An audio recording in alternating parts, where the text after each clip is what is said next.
Hi guys, welcome to I dream. నేను మీ చాణక్య. తక్కువ అమౌంట్తో మనము కోటీశ్వరులం అవ్వడం ఎలా? వీటన్నిటి గురించి తెలుసుకోవాలంటే మనకు ఖచ్చితంగా మార్కెట్స్ అండ్ మ్యూచువల్ ఫండ్స్ వీటి మీద ఖచ్చితంగా అవగాహన అనేది వెరీ వెరీ ఇంపార్టెంట్.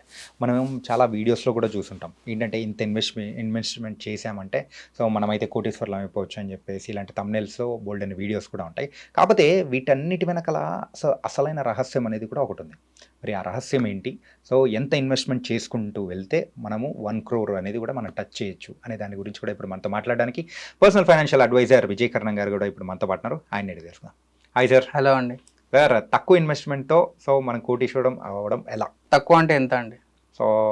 ఇప్పుడు ఫర్ ఎగ్జాంపుల్ ఒక 20,000 to 25,000 శాలరీ వచ్చే పర్సన్ ఉంటారు. అప్రాక్సిమేట్లీ ఒక 8,000 ఇన్వెస్ట్ అంటే సేవ్ చేసుకోగలుగుతారు. ఓకే. ఒక 8,000 ఇన్వెస్ట్మెంట్ చేసుకోగలిగితే ఇట్లా 1 crore అనేది ఎప్పుడు టచ్ చేయగలుగుతాం? డెఫినెట్గా అండి.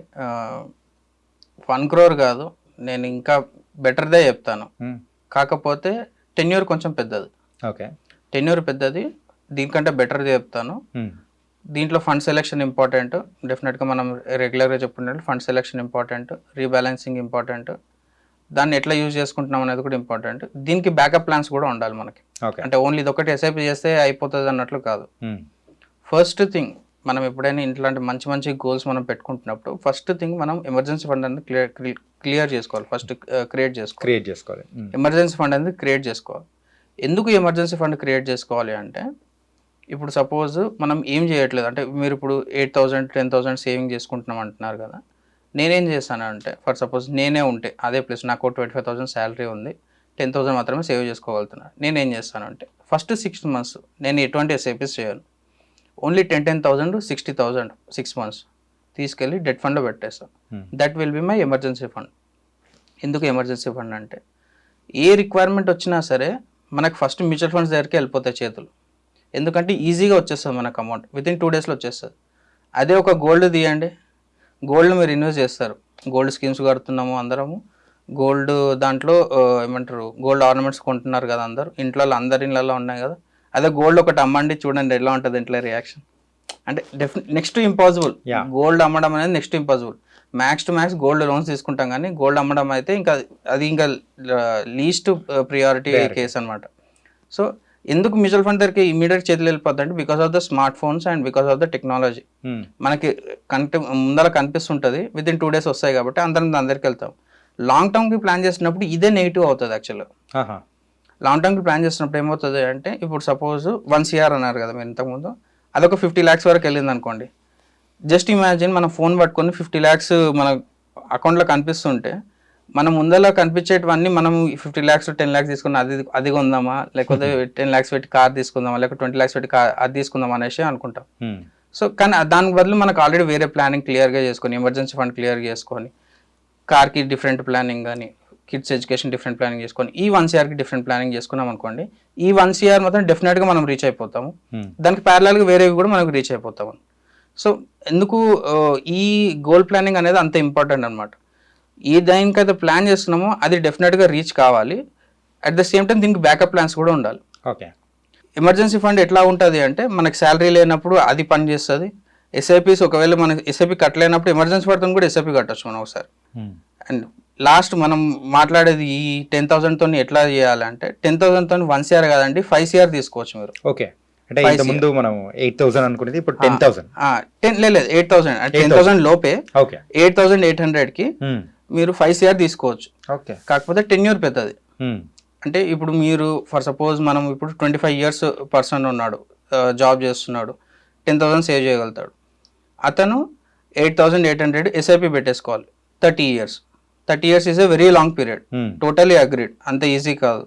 కాకపోతే దీనికి బ్యాకప్ ప్లాన్స్ నేను ఇప్పుడు చెప్పాను కదా, ఎమర్జెన్సీ ఫండ్ కానీ గోల్ ప్లానింగ్ కానీ అవన్నీ క్లియర్గా ఉంటే ఈ 5 crore అనేది డెఫినెట్గా రీచ్ అవుతాడు అతను. ఓకే. సో జస్ట్ 15% సిఐజిఆర్ వేసుకుని మనం మీరు స్లైడ్లో చూడొచ్చు, స్లైడ్స్లో మీరు క్లియర్గా కనిపిస్తుంటుంది. 8,800 15% CAGR for the period of next 30 years. 5 crore will be there. 5 crore corpus అనేది డెడ్ ఈజీ అండి వాళ్ళకి. అండ్ ఈ టాపిక్ అనేది మొన్న వెబినార్లో మాట్లాడేటప్పుడు కూడా సో చాలామంది డౌట్స్ అడిగారు. అవునండి. సో ప్రాక్టికల్గా ఇస్ ఇట్ పాసిబుల్ అని చెప్పేసి కొన్ని క్వశ్చన్స్ కూడా డెఫినెట్గా అండి.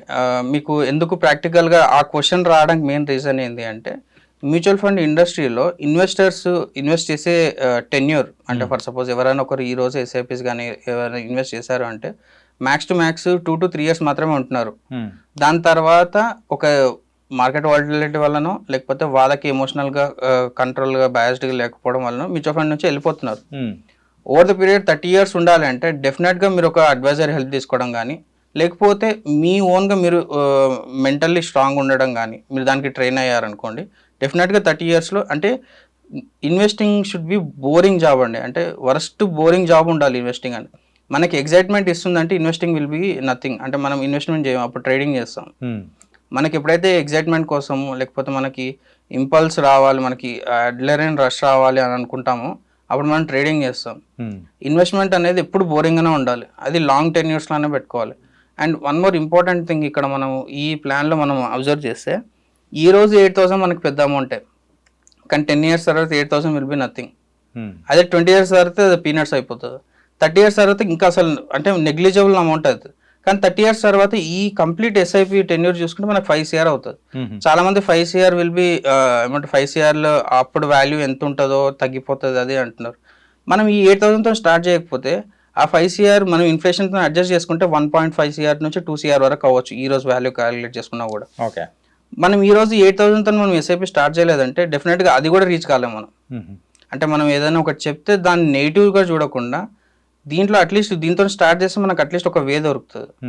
ఈ వే దొరికినప్పుడు మనకి ఇన్ఫ్లేషన్ అయినా సరే ఏదైనా సరే అట్లీస్ట్ ఒక కార్పస్ అయినా మనకి రెడీ అవ్వడం ఛాన్సెస్ ఉంటాయి.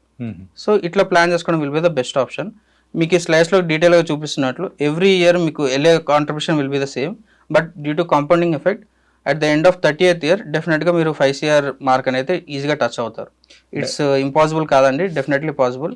There are many stories in newspapers కానీ ఆర్టికల్స్ కానీ చాలా ఉన్నాయి. చాలామంది తీసుకున్నారు, చిన్న చిన్న అమౌంట్స్ పెట్టి పెద్ద పెద్ద అమౌంట్లు తీసుకున్నారు.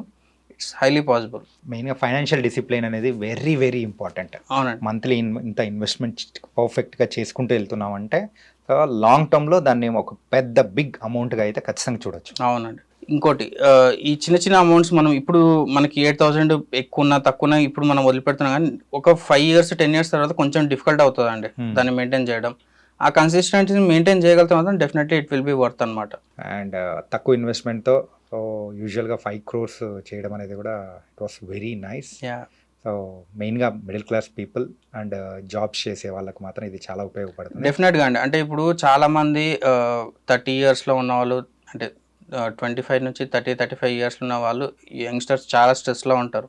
అంటే అట్లీస్ట్ ఒక 1 కోటి రూపాయలైనా మన లైఫ్ టైంలో సంపాదించగలుగుతాం అనుకుంటారు. అంటే ఒక తక్కువ ఎర్నింగ్స్ ఉన్న వాళ్ళు కొంచెం 30,000 20,000 10,000 ఉన్న వాళ్ళు అసలు ఒక 1 crore అని మనం సేవ్ చేయగలుగుతాం అనేసి చాలామంది డిప్రెషన్లో కూడా ఉంటారు. కొంతమంది ఇంకా అయిపోయింది ఇంక మనం ఏం చేయలేము అనుకుంటారు. కానీ చిన్న చిన్నగా స్టార్ట్ చేసుకోండి. అట్లీస్ట్ 500 rupees మీరు హ్యాబిట్ బిల్డింగ్ ఫామ్ చేసుకోండి.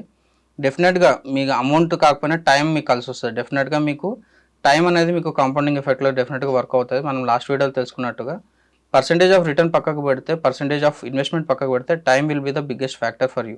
ఓకే, ఎంత ఎర్లీగా స్టార్ట్ చేస్తే that will be more beneficial అనమాట. గైస్, మరి ఫైనాన్షియల్ డిసిప్లైన్తో అయితే మనం ఇన్వెస్ట్మెంట్ చేసుకుంటూ వెళ్తే చిన్న అమౌంట్స్ అయినా కానీ మరి లాంగ్ టర్మ్లో ఒక బిగ్ అమౌంట్ అయినా మనం చూడొచ్చు అని చెప్పేసి చాలా చక్కగా వివరించారు విజయ్ గారు. సో మరో ఇంటర్వ్యూతో మళ్ళీ కలుద్దాం. అంతవరకు take care. This is your Chanakya.